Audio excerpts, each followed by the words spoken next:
তৃতীয় খণ্ড, সপ্তম পরিচ্ছেদ।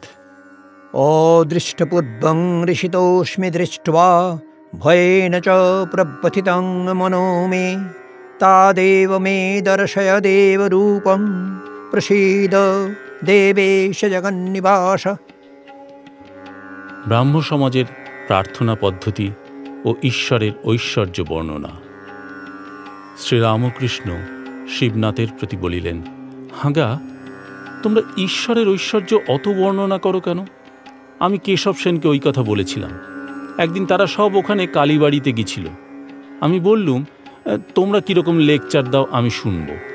তা গঙ্গার ঘাটের চাঁদ দিতে সভা হলো, আর কেশব বলতে লাগলো। বেশ বললে, আমার ভাব হয়ে গেছিল। পরে কেশবকে আমি বললুম, তুমি এইগুলো এত বলো কেন? হে ঈশ্বর, তুমি কি সুন্দর ফুল করিয়াছ, তুমি আকাশ করিয়াছ, তুমি তারা করিয়াছ, তুমি সমুদ্র করিয়াছ। এই সব যারা নিজে ঐশ্বর্য ভালোবাসে তারা ঈশ্বরের ঐশ্বর্য বর্ণনা করতে ভালোবাসে। যখন রাধাকান্তের গয়না চুরি গেল, সেজবাবু রাসমণির জামাই রাধাকান্তের মন্দিরে গিয়ে ঠাকুরকে বলতে লাগলে, ছি ঠাকুর, তুমি তোমার গয়না রক্ষা করতে পারলে না। আমি সেজবাবুকে বললাম, ও তোমার কি বুদ্ধি? স্বয়ং লক্ষ্মী যার দাসী পদসেবা করেন, তাঁর কি ঐশ্বর্যের অভাব? এ গয়না তোমার পক্ষেই ভারী একটা জিনিস, কিন্তু ঈশ্বরের পক্ষে কতগুলি মাটির ঢেলা। ছি, অমন হীন বুদ্ধির কথা বলতে নাই। কি ঐশ্বর্য তুমি তাকে দিতে পারো? তাই বলি, যাকে নিয়ে আনন্দ হয় তাকেই লোকে চায়। তার বাড়ি কোথায়, কখানা বাড়ি, কটা বাগান, কত ধন জন দাস দাসী, এ খবরে কাজ কি? নরেন্দ্রকে যখন দেখি তখন আমি সব ভুলে যাই। তার কোথা বাড়ি, তার বাবা কি করে, কটি ভাই, এইসব কথা একদিন ভুলেও জিজ্ঞাসা করি নাই। ঈশ্বরের মাধুর্য রসে ডুবে যাও। তার অনন্ত সৃষ্টি, অনন্ত ঐশ্বর্য, অত খবরে আমাদের কাজ কি? আবার সেই গন্ধর্ব নিন্দিত কণ্ঠে সেই মধুরিমাপূর্ণ গান, ডুব ডুব ডুব রূপসাগরে আমার মন, তলাতল পাতাল খুঁজলে পাবি রে প্রেম রত্নধন, খুঁজ খুঁজ খুঁজ খুঁজলে পাবি হৃদয় মাঝে বৃন্দাবন, দীপ দীপ দীপ জ্ঞানের বাতি জ্বলবে হৃদয়ে অনুক্ষণ, ড্যাং ড্যাং ড্যাং ডাঙায় ডিঙে চালায় আবার সে কুঞ্জন, কুবীর বলে শোন শোন শোন, ভাব গুরুর শ্রীচরণ। তবে দর্শনের পর ভক্তের স্বাদ হয় তার লীলা কি দেখি। রামচন্দ্র রাবণবধের পর রাক্ষসপুরী প্রবেশ করলেন। বুড়ি নিকষা দৌড়ে পালাতে লাগল। লক্ষ্মণ বললেন, রাম, এ কি বলুন দেখি, এই নিকষা এত বুড়ি, কত পুত্রশোক পেয়েছে, তার এত প্রাণের ভয়, পালাচ্ছে। রামচন্দ্র নিকষাকে অভয় দান করে সম্মুখে আনিয়ে জিজ্ঞাসা করাতে নিকষা বললে, রাম, এতদিন বেঁচে আছি বলে তোমার এত লীলা দেখলাম, তাই আরও বাঁচবার স্বাদ আছে, তোমার আরও কত লীলা দেখব।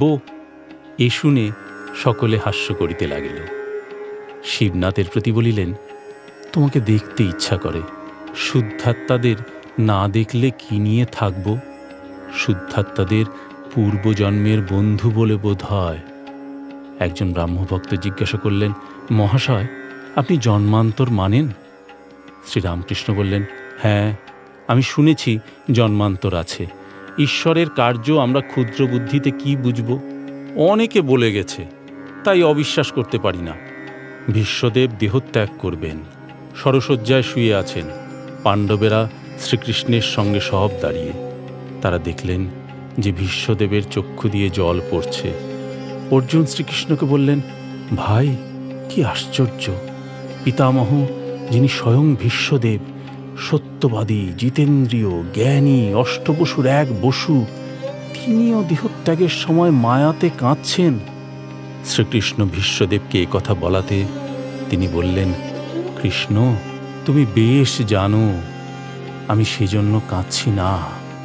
যখন ভাবছি যে পাণ্ডবদের স্বয়ং ভগবান নিজে সারথি, তাদেরও দুঃখ বিপদের শেষ নাই, তখন এই মনে করে কাঁদছি যে ভগবানের কার্য কিছুই বুঝতে পারলাম না।